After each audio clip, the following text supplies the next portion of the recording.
Assalamualaikum warahmatullahi wabarakatuh. Ya, perkenalkan, nama saya Nafar Sirhan dari Prodi Hukum Keluarga Islam Universitas Muhammadiyah Surabaya. Saya di sini akan menjelaskan tentang wali nikah. Wali nikah adalah orang yang berhak menikahkan karena pertalian darah secara langsung dengan pihak mempelai perempuan yang meliputi bapak, kakeknya,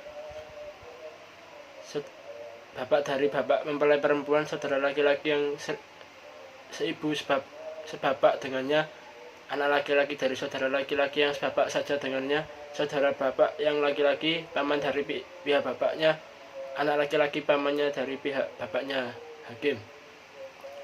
Perwalian dari tak dapat lepas dari eksistensinya dalam unsur sosial. Perwalian dimaksudkan seseorang yang secara hukum mempunyai otoritas terhadap seseorang yang lain lantaran memang mempunyai kompetensi untuk menjadi pelindung serta mampu berbuat seperti itu. Seorang membutuhkan wali untuk melindungi kepentingan dan haknya karena dia merasa tidak mampu berbuat sendiri. Orang yang membutuhkan perwalian adalah anak-anak dan orang yang kurang waras atau kurang berpengalaman. Perwalian adalah seorang laki-laki dan tidak punya hubungannya kelembagaan dalam masyarakat secara formal serta mempunyai tanggung jawab. Wali dikukuhkan secara hukum sehingga kedudukannya tidak bisa begitu saja dilimpahkan kepada orang lain yang tidak berhak. Di samping harus seorang muslim yang merdeka dan mempunyai hubungan kerabat, wali harus memiliki syarat-syarat lainnya seperti bersih jiwanya, cukup umur, dan berwatak baik. Setelah bercerai, seseorang janda berhak menikah kembali dan pernikahan tersebut tidak boleh dihalangi sekalipun oleh walinya atau ayahnya sendiri.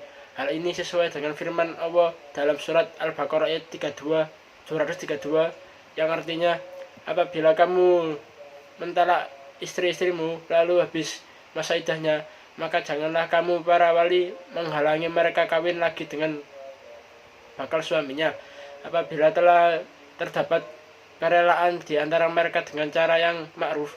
Itulah yang dinasihatkan kepada orang-orang yang beriman di antara kamu kepada Allah dan hari kemudian. Itu lebih baik bagimu dan lebih suci. Allah mengetahui sedangkan kamu tidak. Berdasarkan firman Allah tersebut, maka dapat disimpulkan jika seorang janda ingin menikah kembali, maka wali tidak boleh menghalangi tanpa alasan yang jelas. Selain itu, wali dari wanita yang telah menjadi janda tidak boleh memaksanya untuk menikah dengan seorang laki-laki tanpa persetujuan wanita yang telah menjadi janda tersebut. Terdapat beberapa pendapat dari ulama yang menyatakan perlu tidaknya seorang wali menikahkan seorang janda. Pendapat tersebut antara lain mengenai wali nikah janda.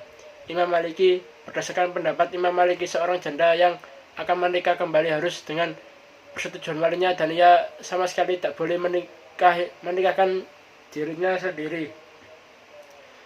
Sehingga janda tersebut menikah lagi, maka kehadiran wali untuk menikahinya merupakan suatu keharusan dan nikah tanpa wali tidak sah.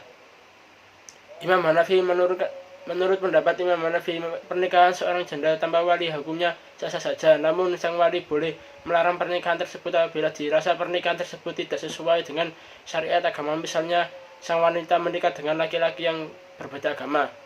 Imam Syafi'i, berdasarkan pendapat Imam Syafi'i, kehadiran wali dalam nikah adalah suatu keharusan karena wali nikah adalah salah satu rukun nikah yang harus dipenuhi, dan apabila tidak ada wali nikah, pernikahan tersebut tidaklah sah termasuk pernikahan seorang janda. Imam Hambali hampir sama dengan Imam Maliki dan Imam Syafi'i. Imam Hambali menyebutkan bahwa pernikahan haruslah dengan persetujuan dan kehadiran walinya. Tanpa adanya wali nikah dan pernikahan seorang janda, sekalipun hukum pernikahan tersebut tidaklah sah ataupun batal nikahnya. Sekian dari saya pemaparan tentang wali nikah. Prodi Hukum Keluarga Islam keren.